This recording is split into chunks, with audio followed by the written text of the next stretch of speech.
Innal hamdalillah nahmaduhu wa nasta'inuhu wa nastaghfiruh wa na'udzu billahi min shururi anfusina wa min sayyiati a'malina may yahdihillahu fala mudilla lahu wa may yudlil fala hadiya lahu wa asyhadu an la ilaha illallah wahdahu la syarika lahu wa asyhadu anna Muhammadan abduhu wa rasuluhu alladzi la nabiyya wa la rasula ba'dahu. Allahumma shalli ala Muhammad wa ala alihi wa ashabihi. Amma ba'du. Ikhwatul kiram, jamaah majlis ilmi rahimahullah. Alhamdulillah dengan kudrah, iroda serta inayah Allah Subhanahu wa taala, pada malam hari ini kita bisa dipertemukan dalam rangka kajian kita setiap malam Senin. Pada kesempatan ini kita akan mencoba mengkaji masalah mendapat buku bersama imam. Sebetulnya hal ini bukan hal yang baru di kalangan para ahli fikih, melainkan sudah lama adanya, mungkin bisa disebut perbedaan ataupun ikhtilaf di kalangan para ulama. Paling tidak ada dua madhab, dua golongan yang sedikit berbeda pendapat. Madhab yang pertama adalah ini mengenai masalah apakah ketika kita mendapatkan rukuk bersama imam masih kebagian rakaat tersebut atau tidak. Umpamanya kita datang, ternyata imam itu sudah mau rukuk, kita takbir Allahu Akbar lalu rukuk bersama imam. Para ulama sepakat, jumhur ulama ya, di kalangan pertama Hanafiyah, Malikiyah, Syafi'iyah dan Hanabilah, bahwa kebagian rukuk bersama imam itu adalah kebagian rakaat itu sendiri.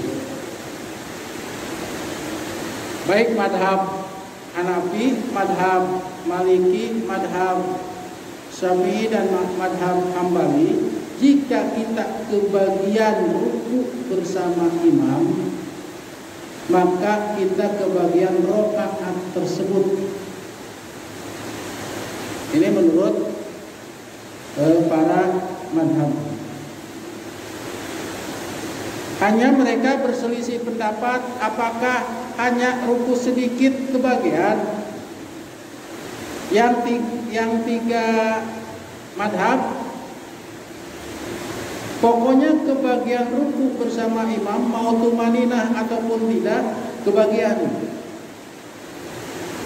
Asal kita kebagian dengan imam. Pokoknya ketika kita Allahu Akbar keburu rukuk, kita ikut rukuk gitu. Kan tidak tumaninah. Atau ketika rukuk sudah bangkit kembali gitu si imam itu. Maka itu menurut tiga madhab sudah kebagian rakaat itu. Hanya madhab Syafi'i yang mensyaratkan harus tumaninah rukunya itu. Tentu yang jadi persoalan bukan masalah mendapat atau tidaknya rakaat tersebut. Yang harus kita kaji apa dasar, alasan, hujah atau keterangan yang dijadikan hujah, dijadikan dalil memperkuat bahwa kebagian ruku itu adalah kebagian rakaat. Nah itu yang penting bagi kita. Bukan tidak penting kita mengetahui, oh pendapat ini, bukan. Yang lebih penting kita mengetahui dasarnya bagaimana? Sehingga punya pendapat bahwa kebagian ruku itu kebagian rakaat tersebut. Di antara dalil-dalil yang digunakan pertama, mungkin di situ ada atau tidak saya belum itu lagi. Pertama hadis dari Abi Bakrah, mungkin ada ya nanti di belakangnya juga ada di keputusan. Abi Bakrah kalau tidak salah kesananya itu As-Saqafi ya. Tapi bukan Abu Bakar ya, Abi Bakrah ya. Bahwa sesungguhnya dia ketika mau sholat bersama Nabi, ketika mau ke masjid, melihat Nabi itu raki'un wa huwa raki'un. Nabi itu sudah meruku. Faraka'a qabla ayasila ila shaf. Lalu si Abi Bakrah ini ruku sebelum masuk ke barisan.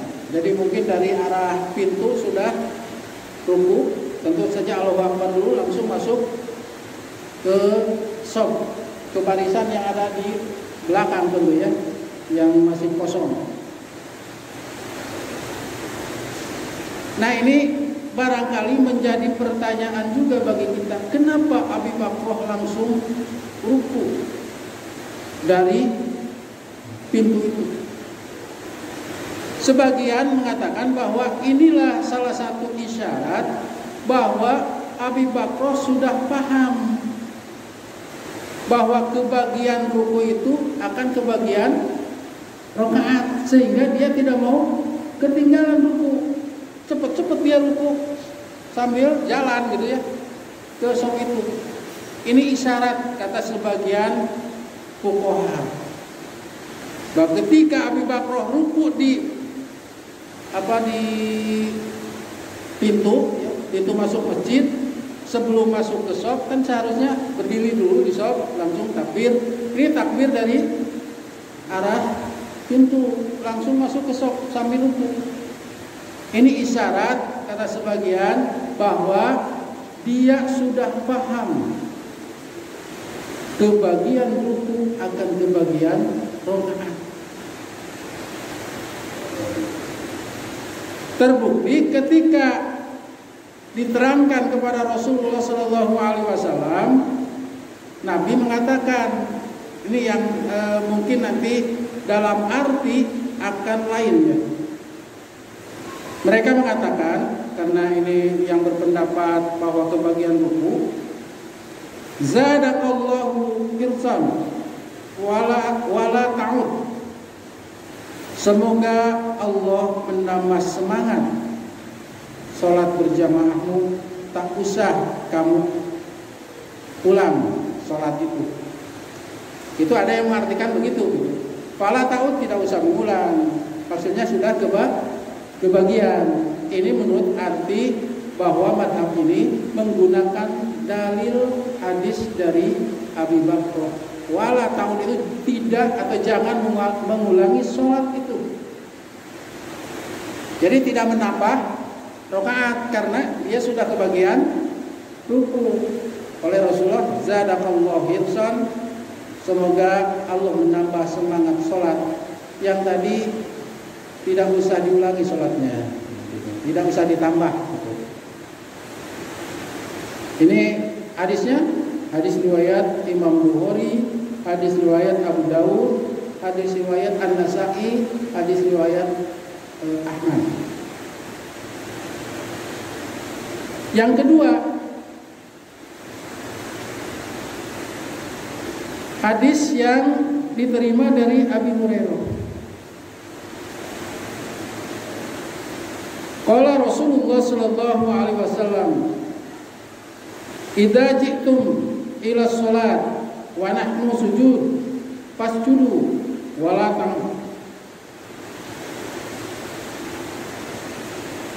ta'uduha syai'an.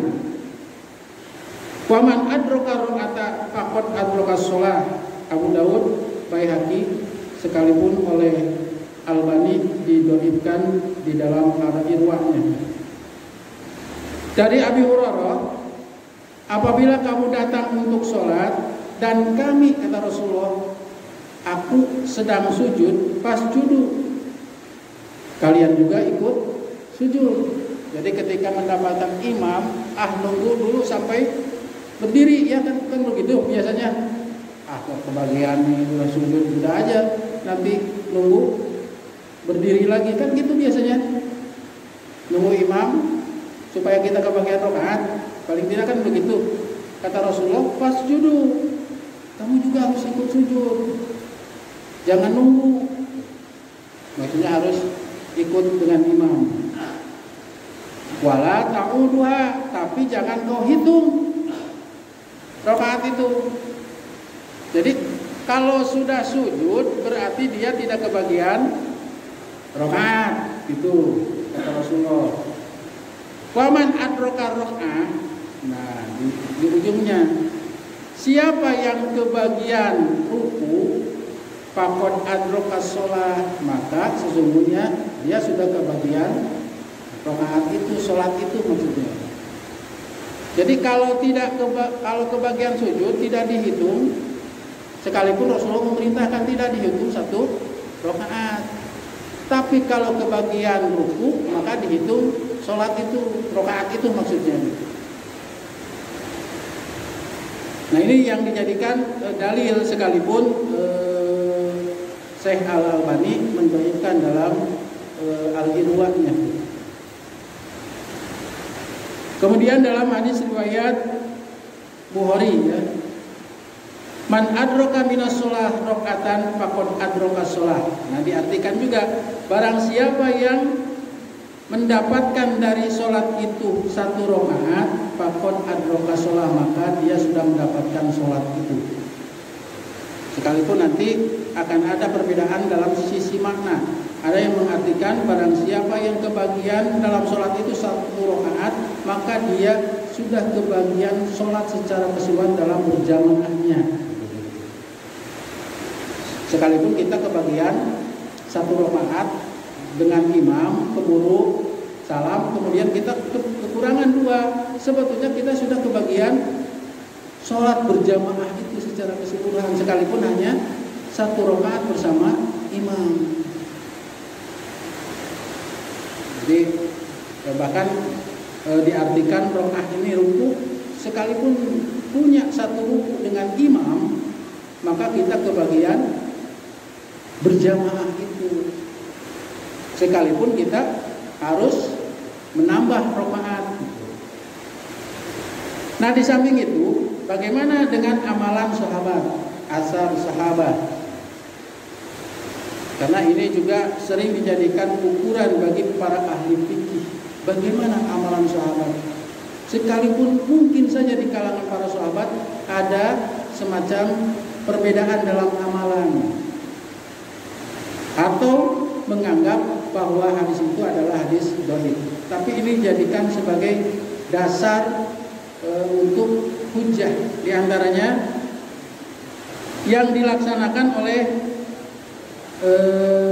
Abdullah bin Jubair, seorang sahabat Rasulullah yang diterangkan oleh Atha, annahu sami'a Abdullah bin Jubair alal mimbar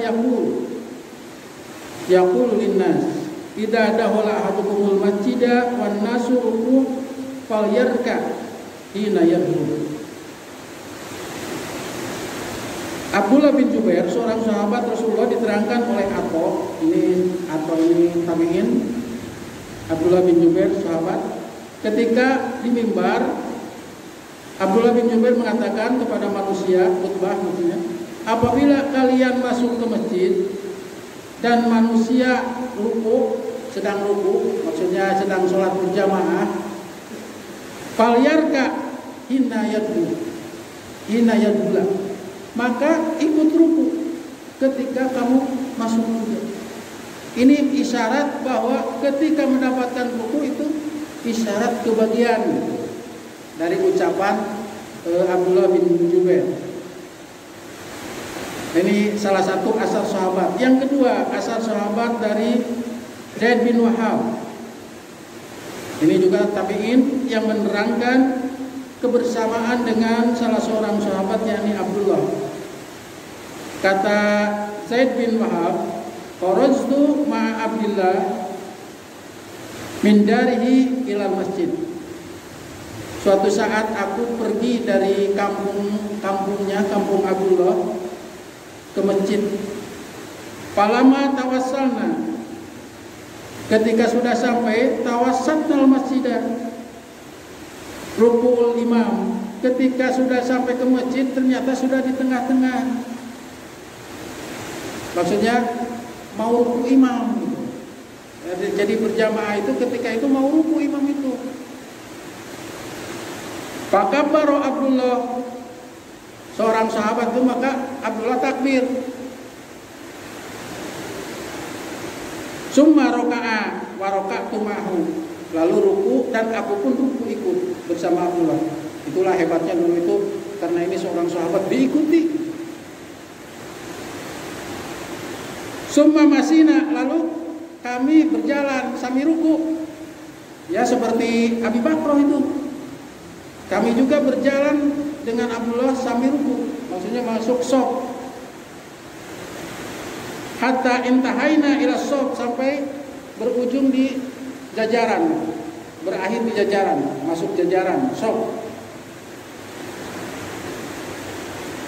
Hatta rafa'al qaumu ru'usahum, sampai bangkit dari ruku yang sedang sholat itu. Ya tentu bangkit juga Abdullah dengan Wahab, ya, Zaid bin Wahab. Falamma qadal imam sholat, ketika selesai imam bersama yang lain itu sholatnya, maksudnya sudah assalamualaikum, kumtu ana, aku berdiri, kata Wahab, aku berdiri. Wa ana aro, aku berpendapat, aku berkeyakinan, lam adroka, belum mendapatkan rokaat itu, makanya aku berdiri. Yang lain salam, kata Wahab seorang tabi'in, aku berencana berdiri karena aku berpendapat, wa ana aro, aku berkeyakinan, aku berpendapat, beristihad, an adroka, belum mendapatkan rokaat itu. Kan tadi dari itu ya, dari rukunya sampai berjalan gitu sama Abdullah. Fa'oda biyadi Abdullah, maka tanganku dipegang oleh Abdullah sahabat tadi, dipegang tangannya. Fa'ajlasani, lalu mendudukkanku. Jadi dipegang, ditarik, suruh duduk. Qala innaka qad adrokta, kata Abdullah, kamu sudah mendapatkan rokaat itu karena sudah mendapatkan ruku. Nah ini asar sahabat yang diriwayatkan oleh Ibnu Abi Saibah dalam musnadnya ya. Sekalipun nanti hadis-hadis seperti ini mungkin saja di kalangan ahli hadis akan diteliti bagaimana kedudukan hadis tersebut. Tapi yang jelas ini dijadikan dasar, asar sahabat ini dijadikan dasar sebagai dalil hujah bahwa kebagian ruku itu kebagian rokaat. Kemudian satu lagi asar dari Ibnu Umar, kata Jurayj atau Nafi, tabiinnya Nafi, idza jita wal imamu rafi'un, jika kamu datang sedangkan imam sedang ruku, fawada'ata yadaika ala rukbataika, maka simpanlah tanganmu, kedua tanganmu pada lututmu, maksudnya ikut ruku juga. Qabla ayyar fa'arosahu, sebelum si imam bangkitkan kepalanya, bangkit dari ruku.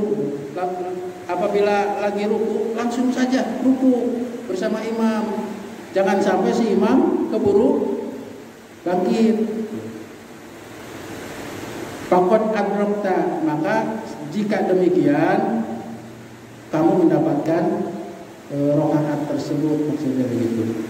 Ini juga diriwayatkan oleh Ibnu Abi Saibah.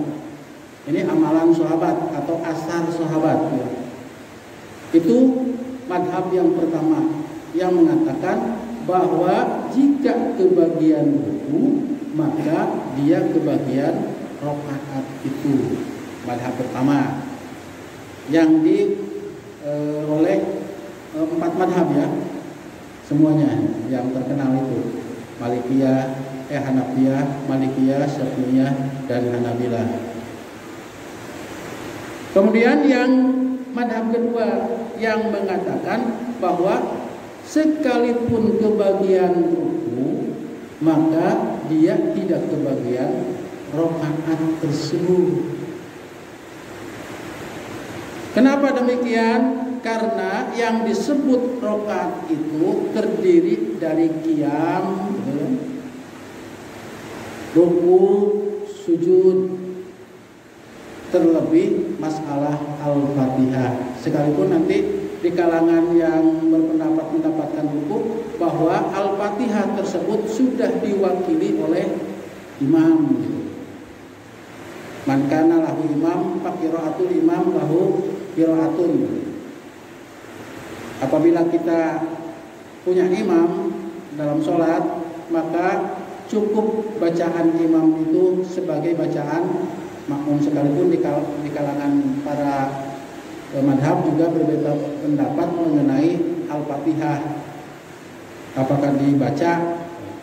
Kalau Hanafiyah ya, bahwa baik jahriyah ataupun sirriyah, bacaan imam itu sudah diwakili oleh bacaan makmum diwakili oleh imam.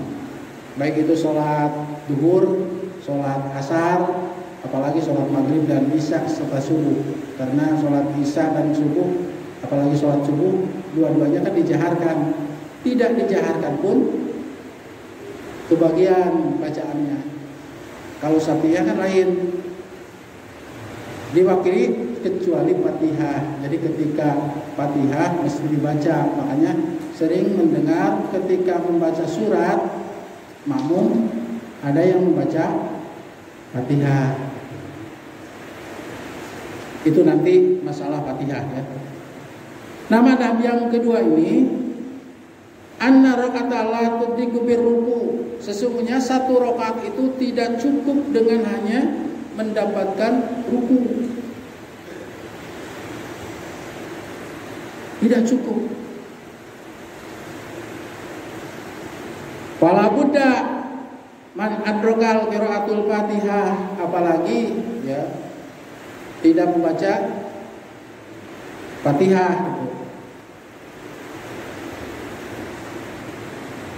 Wa huwa qaimun qabla ruku, ada yang disebut berdiri sebelum ruku. Ada yang disebut membaca Fatihah gitu.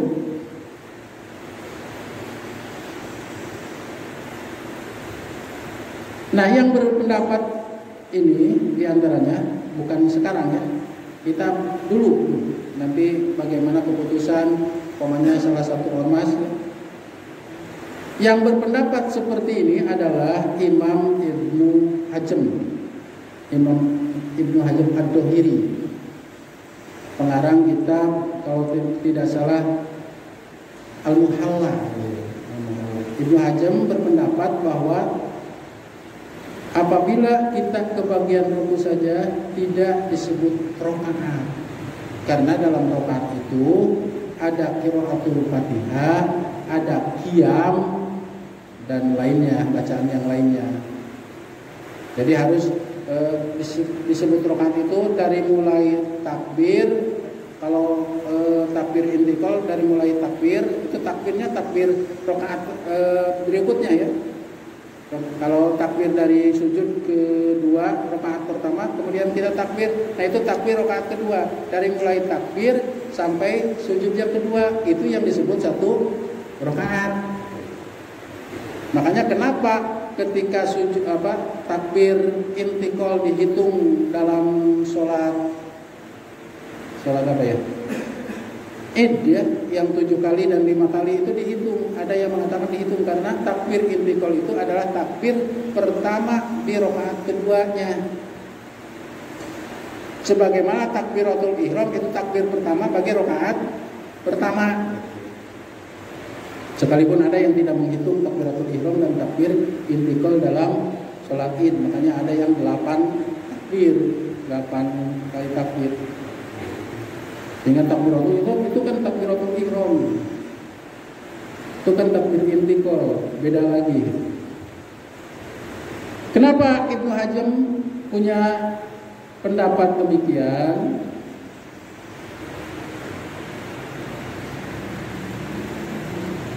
Sehingga mengatakan fa in jaa wal imamu raqibun falyarka ma'hu wala ya'tadda bitil karra'ah.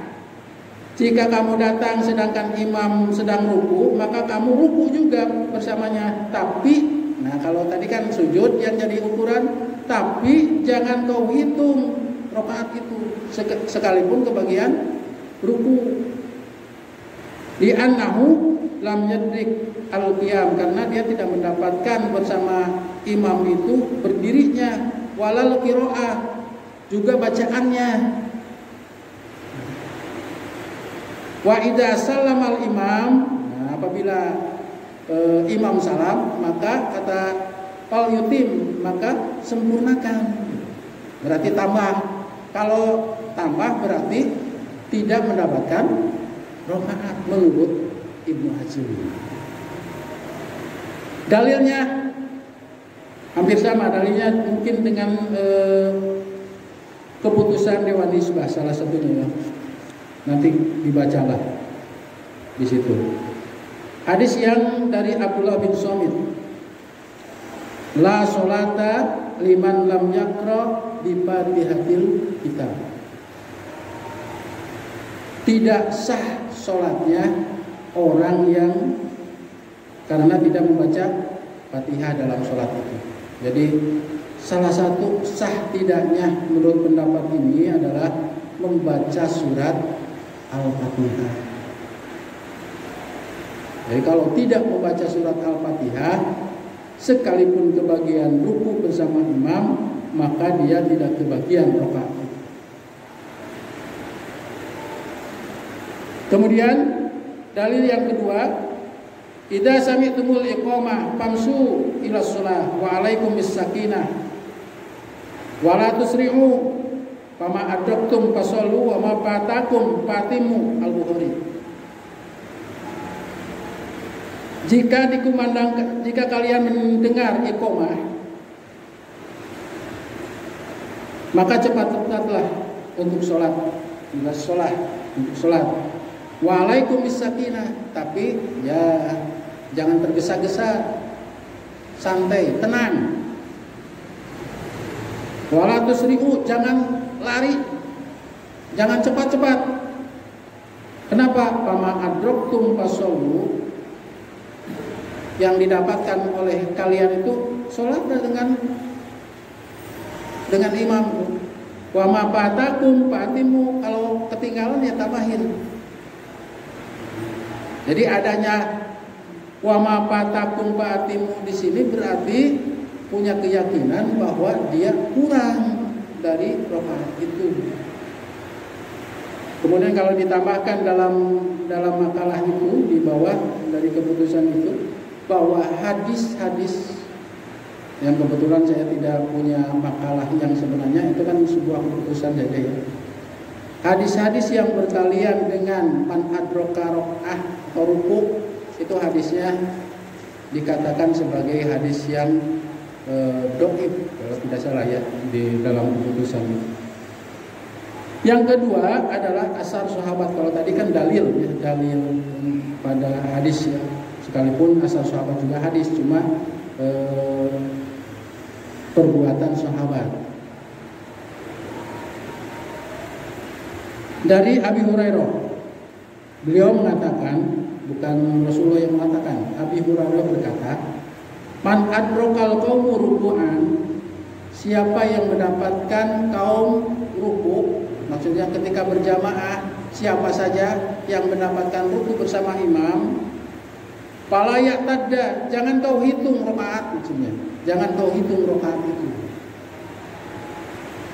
Jadi tidak, kata Abu Hurairah, jika kamu mendapatkan kaum siapa saja yang sedang sholat, sedang ruku, yang sedang berjamaah sedang ruku, kalian ruku, tapi jangan kau hitung menjadi rakaat itu. Kalau tadi kan dihitung ya, menurut siapa tadi? Wahab ya, sampai dipegang oleh Abdullah itu, duduk, ya, maksudnya kamu sudah mendapatkan. Kalau kata Abu Hurairah, fala ya'tad, jangan kau hitung rakaat itu atau ruku yang tadi kamu lakukan itu karena sedang ruku, jangan kau hitung menjadi satu rakaat. Berarti kalau tidak dihitung kurang kan gitu. Kurang rakaat itu. Qala Abil Bar, berkata Ibnu Abil Bar, wa isnaduhu nadarun, bi isnadihi nadarun. Dalam sanadnya, sekalipun ini sebetulnya kalau tidak salah hadis riwayat Bukhari ya. Tapi kata Ibnu Abil Bar, cuma mungkin Bukharinya ngambil dari kitab bukan sahihnya. Bi isnadihi nadarun. Dalam sanadnya ada yang perlu dilacak gitu ya, diperhatikan. Maksudnya ada kejanggalan kalau dalam hadis itu. Nah, kalau dilihat dari perbedaan pandangan itu, pertama dari sisi arti seperti tadi ya. Karena hadis yang dari Abi Bakrah juga dimasukkan ke dalam madhab yang kedua atau pendapat yang kedua yang mengatakan bahwa Abi Bakrah itu disuruh dalam hadis yang lain untuk menambah rakaat. Artinya bahwa fala ta'ud atau wala ta'ud itu bukan jangan mengulangi sholat yang tadi, maksudnya jangan nambah, bukan. Yang tadi buru-buru takbir dari apa ya, dari pintu itu jangan kau ulangi. Jadi masuk dulu ke, kalau sholat itu masuk dulu ke shop baru takbir, jangan kau takbir di depan pintu. Buktinya Nabi mendoakan masalah semangatnya. Zadaqallahu ihsan. Mudah-mudahan Allah menambah penyakit semangat sholat berjamaah. Wala ta'ud, jangan kau ulangi tapi yang tadi seperti itu. Nah, itu diartikan seperti itu. Sekalipun yang tadi diartikan wala ta'ud, jangan, tak usah, nggak usah ditambah maksudnya ya. Yang tadi yang pertama itu, tapi yang kedua diartikan wala ta'ud, jangan kau ulangi, tapi harus berdiri dulu di shop langsung karena nanti sebagian para ahli hadis juga seperti dikatakan dalam makalah itu ada yang menganggap tentang ruku-ruku itu doib ya, kebagian ruku itu menurut keputusan. Nah, sekarang timbul pertanyaan, konsekuensinya jika rakaat itu adalah Al-Fatihah, qiyam, kemudian ruku, sujud dan seterusnya, bagaimana kalau kita tidak kebagian bismillah dalam surat Al-Fatihah?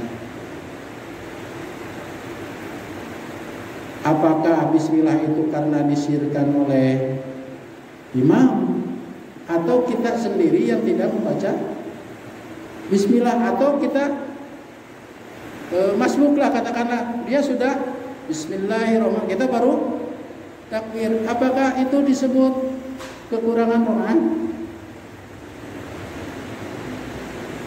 Oleh karena itu, sebagian ulama mengatakan bahwa antara sendiri munfarid dengan yang berjamaah itu aturannya bahwa jika berjamaah sekalipun satu ayat sudah diwakili kurangnya itu oleh imam. Sekalipun ada yang berpendapat bismillah juga surat Al-Fatihah, maka jika tidak membaca harus mengulang gitu. Harus mengulang dalam arti menambah Rokaat. Bagaimana kalau kita tidak tahu bahwa di suatu tempat itu bismillah itu tidak termasuk surat Al-Fatihah, bahkan tidak dibaca, bukan disirkan, bahkan ada yang tidak dibaca bismillahnya itu. Kalau disirkan mungkin agak mending gitu ya, dibaca. Ini tidak dibaca. Apakah terus mengulang-ulang? Inilah aturan main dalam berjamaah, sehingga ada kalimat bahwa bacaan imam itulah bacaan makmum. Hanya ketika ruku apakah kebagian rakaat? Nah, disinilah perbedaan pendapat. Ada yang kebagian rakaat itu, ada yang tidak. Ada yang mengartikan bahwa kebagian jika ruku itu adalah kebagian berjamaahnya sekalipun di rakaat yang terakhir. Umpamanya sholat maghrib udah rakaat terakhir, tapi masih lama karena baru bangkit ya. Baru bangkit, kita masih wudhu, ke sini pas ruku kita ikut karena kebagian berjamaahnya. Ada yang mengartikan seperti itu karena kita, kenapa ruku menjadi ukuran supaya kebagian berjamaahnya. Dan ini bertalian juga nanti dengan masbuk mereka yang mengatakan tidak boleh, tidak ada masbuk untuk berjamaah, cukup diwakili kita sekalipun hanya dengan ruku imam kita sudah kebagian berjamaahnya. Inilah dalam mengartikan berbagai hadis kalimat kadang-kadang disesuaikan atau menurut pemahaman bahasa Arab gitu. Kadang-kadang pala ta'ud, oh ke sini jatuhnya. Kata ini pala ta'ud ke sini jatuhnya. Itulah yang disebut dengan ikhtilaf. Mudah-mudahan bisa dibaca makalahnya, kita bisa mengambil sebuah natijah, kesimpulan, dan juga kita bisa memahami bagaimana kenapa orang mempunyai keyakinan seperti itu, karena ternyata mereka mengambil salah satu, pertama adalah mungkin madhab, kedua adalah bahwa kebagian hukum mengambil pendapat seperti itu. Sekalipun kita menganggap bahwa kebagian ruku bukan kebagian rakaat itu, tapi kebagian sholat itu, maksudnya sholat berjamaah itu. Sekalipun hanya kebagian ruku bersama imam, tapi tetap kita harus menyempurnakan rakaat tersebut. Itu saja barangkali untuk pertemuan kali ini. Mudah-mudahan apa yang barusan saya sampaikan bermanfaat. Wassalamualaikum warahmatullahi wabarakatuh.